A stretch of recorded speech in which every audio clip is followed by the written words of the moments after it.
بعضې کسان یې هغه دا تپوس کوي مونځ کې ورته شکونه راځي.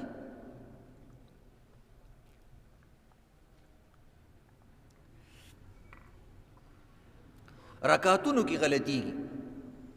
بعضې کسان یې ځکه مونږ او تاسو خو د دنیا سوچونه مونږ پورې تړلي دي، هر انسان سوچونه کوي. بعضې خبره مونږ خندا کې کوو، د دې مطلب دا نه چې ستاسو استهزا کوو، ځکه مونږ امامان خپله مونځ کې غلطي وو. نبی علیہ الصلوۃ والسلام یو ځل مونځ کې رکعتونو کې ګډوډ شو، بیا ورته وروسته یو صحابي ویل یا رسول الله مونځ کم شو که نه څه غلطي شوې ده؟ ویل نه مونځ خو نه دی کم شوی، هغه ویل کېدای شي دا رکعتونه د الله د طرف نه کم شوي، وحي راغلي. ویل مونځ کم دی ام نسیت یا رسول الله، که نه جي تاسو هیر شوئ؟ نبي اسلام ویل څه چلو شو؟ ویل جي دا خو رکعتونه داسې داسې وو. نبي اسلام ویل نه، دا خو بس کوتاهي د انسان نه کېږي. پیغمبرانو باندې صحابه کرامو باندې بعض کارونه الله د طرف نه شوي دي، ځکه خلکو ته قانون جوړېدو چې دا کار د نه وشي نو بیا داسې کوئ. دې کې ذهن کې چېرته خبر رانه ولې چې دا صحابي نه داسې شوي، فلاني نه داسې شوي. دا الله موږ ته قانون جوړوي، کم کار چې پیغمبر سره مناسب و هغه نه یې کړی، کم چې صحابو سره و هغوی نه یې کړی دی. موږ ته قانون جوړولو، هغوی صحابه کرام هغوی دپاره ځان پیش کړی. نو بهرحال عزتمندو بعض کسان وي هغوی ته مونځ کې شکونه راځي، اول او دویم رکعت کې، دویم او دریم رکعت کې، دریم او څلورم رکعت کې، چې ما یو کړی و که دوه مې کړي، دوه مې کړي که درې مې کړي، درې مې کړي که څلور مې کړي. داسې مسلې اکثرو خلکو ته راپېښېږي. مونځ ډېر نازک دی، سوچ دې پکې لږ اخوا دېخوا بوتلو نو بس بیا به خامخا یو ځي کې، ځکه پکې ډېرې سجدې دي، رکوعات دي پکې، سورتونه پکې ویل دي، رکعتونه پکې شمارل دي. خو چې کوم انسان خشوع او خضوع سره مونځ کوي الله رب العزت اکثر دا نه غلطوي. خو بعضې کسانو وسوسې بیماري، بعضې کسانو دماغ کمزوري، نو شیطان ورته قسم قسم خبرې په مونځ کې اچوي. نو کوشش کوي مونځ کې دماغ برابر دی. نو یو انسان دی مثلا د هغه په رکعتونو کې شک راځي،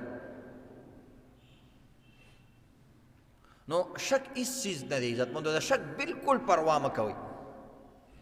چې کوم انسان د شک پروا نه کوي او خوشحالېږي، شیطان بې دله نه راځي، ویلی دلته خو څه تکلیف نه میلاویږي. او چې ته شک کې ورغورځېږي او سوچونه پکې شروع کې، شیطان وایي راشه چې سړی مې ګیر کو. نو چې کله هم دله شک راشي بالکل شک مه کوه. چې کوم طرف ته دې ډېر دماغ وي چې اول رکعت دی که دویم رکعت، بس اول دی، خبره ختم. چې کوم طرف ته دې ذهن ځي، که دویم او دریم کې دې شک شي او ذهن درته وایي چې دا دویم دی، بس دویم شو، بس کیسې ختمه، خپل مونځ کوه. چې دریم او څلورم کې دې شک شو او زړه دې ډېر دا وایي چې دریم رکعت دی، بس دریم رکعت شو، نور مونځو سره مکمل که، بس خبره یې ختمه. د سره شکونو پسې ځئ مه. نو خپل دماغ چې د غالب ګمان کم طرف ته هغه پسې ځه. خو بعضې سړی ډېر وسواسي وي، د هغه غریب دماغ و بیلنس نه وي، د هغې توله برابره نه وي. یو ټایم کې توله برابر وي، بیا تولی شي، بیا تولی شي، بار بار چې کم دی. وسواسي سړی اصل کې د شیطان مني، او شیطان خو زمونږ واضحه دشمن دی عزتمندو. د دې ولې مني؟ چې کله مونځ کې رکعتونو کې ګډ وډ شي، بس غالب ګمان دی کوم طرف ته اکه رکعتونه دي او بس خبره یې ختمه. د سجده سهوي ضرورت هم پکې نشته، ځکه ستانه خو څه پاتې نه دي، هسې وسوسه دې راغله، وسوسو پسې څه نه ځي. او دا وسوسې چې کوم دی د مونځ دپاره خاص شیطانان دي، نو د دې به ډېر خیال ساتي. خو بالفرض یو سړي بیلنس برابر نه دی او هغه وایي جي ذهن مې یو طرف ته هم نه ځي چې اول دی او که دویم دی، دواړو طرف ته مې دماغ برابر دي، نو مونږ یو دا توله یو طرف ته لږ ورزیاته کړه که نه چې کار دې ختم شي او مونځ درته آسان شي. خو بهرحال که تولې نه برابري او شکونه وي،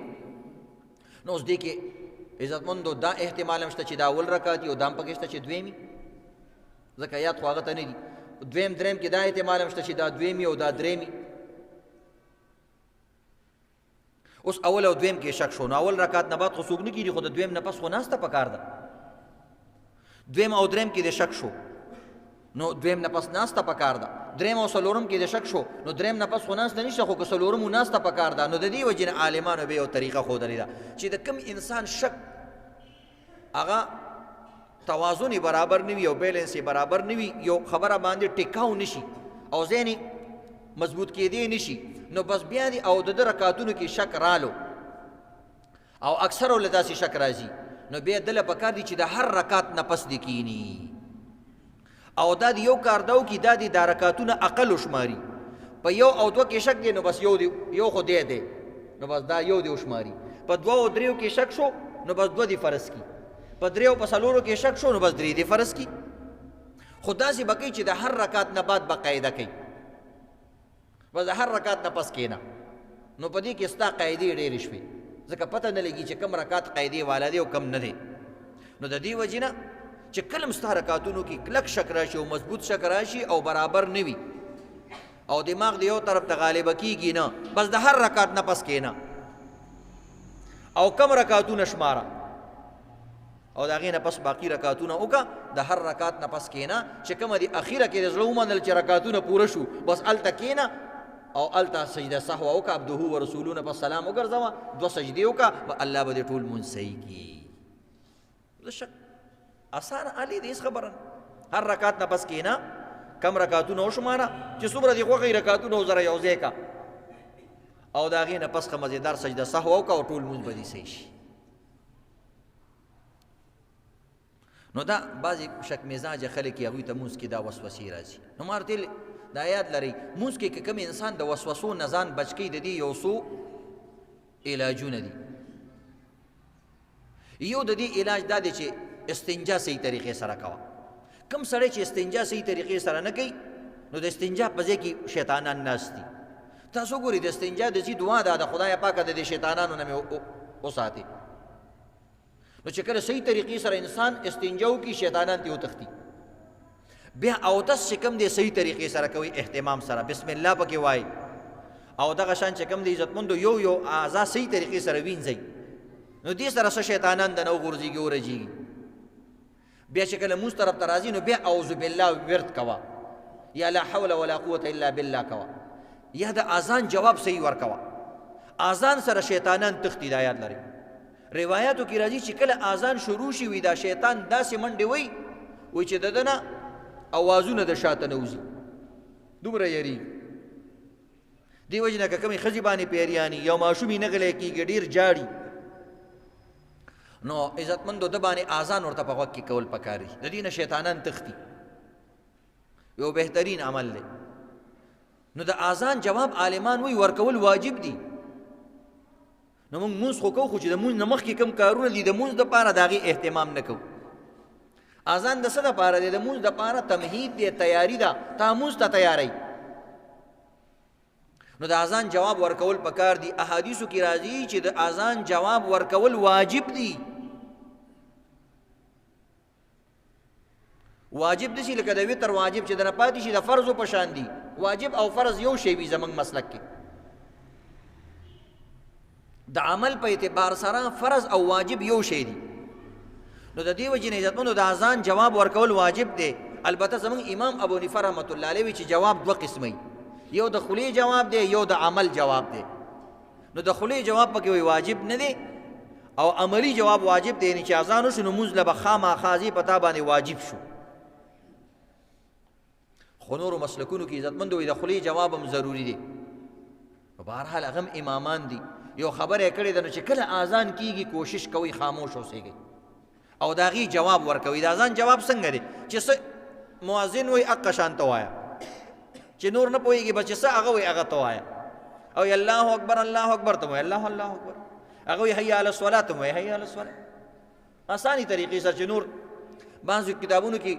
بعضو الفاظ مختلف لیکلي دي چې حي علی الصلاة حي علی الفلاح کې لا حول ولا قوة الا بالله ویل پکار دي خو حي علی الصلاة حي علی الفلاح ویلی شي تا ته مونځ لا راشه نو ته به لا حول ولا قوة خدای پاکه زما خو هېڅ طاقت نشته که تا راله طاقت راکړو نو زه به مونځ وکړی شم کامیابی ته راشه خدای پاکه کامیابي حاصلول خو ډېر ګران کار دی ته مې مدد وکړه زه به خپل طاقت باندې سم نشم کولی ډېره بهترینه جمله ده لا حول ولا قوة الا بالله بعض علماو لیکلي چې لا حول ولا قوة الا بالله اسم اعظم دی اسم اعظم د الله هغه نوم دی چې ته دا ووې او کومه دعا وکړي الله دې دعا قبلوي او کوم مصیبت نه پناه وغواړي الله دې هغه مصیبت نه ساتي بهرحال دا ضمناً پکې بله خبره راله نو چې کوم انسان دا غواړي چې مونځ کې د وسوسو نه بچ شمه نو دا د استنجا صحیح کوي او دستی صحیح کوي لا حول او اعوذ بالله دی وي او د اذان جواب دی ورکوي او باتروم کې د عزتمندو ډېر ټیم نه لي بعضې کسان یې هغه باترومونو کې ګیمونه کوي دې هلکانو ځان داسې عادت کړي بعضې کسان پکې اخبار ګوري هلکه دې کې د الله نومونه دي بعضې کې آیاتونه وي نو اخبار پکې ګوري بعضې کسانو سره ټیم نه وي د دې وجې نه او بعضې کسان وایي مونږ چې دا کارونه کوو نو تقاضه هم نه کېږي دا د عادت خبرې دا یاد لره په کوم څیز چې تا ځان عادت کو هغه چې دې نه کړی بیا هغه کار نه کېږي او بعضې کسان نسواریان وي هغوی چې نسوار نه یې اچولي تقاضه یې نه کېږي نو هغوی چې کله هم ګورې چې دغه ته دننه کېږي باتروم د مخکې چونډۍ واچوي تاسو ګورئ باترومونو کې چونډۍ ډېرې پرتې نو او بعضې کسانو په موبایل ځان عادت کړي یو ملګري په باره کې چې کوم دی یو کس وویل مونږ ته هغه وایي ما چې کله د چینجي والا ګیم نه کړی وي زما تقاضه نه کېږي دا حالت دی مختلف خلکو ځان له عادتونه جوړ کړي که نه غلط عادت ځان له نه دي جوړول پکار ځکه بیا به سره گیم نه او په خېټه به دې درد دي او نسوار به سره نه او په خېټه به دې درد دي نو بیا به څه کې خلکو نه به نسوارونه غواړي بیا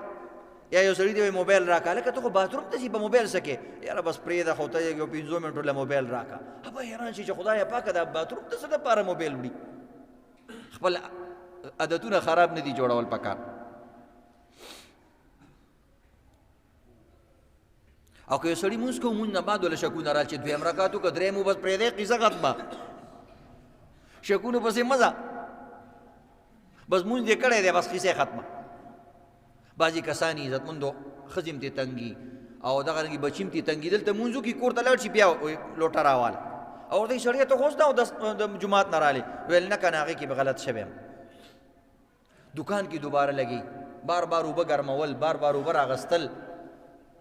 نو دا ډېر ګران کار دی عزتمندو نو ځان هم په تکلیفونو کې ما چوي الدین یسر دین آسان کار دی نبی اسلام وایي یسروا ولا تعسروا اسانې خبرې کوئ خلکو ته دین ګرانوئ مه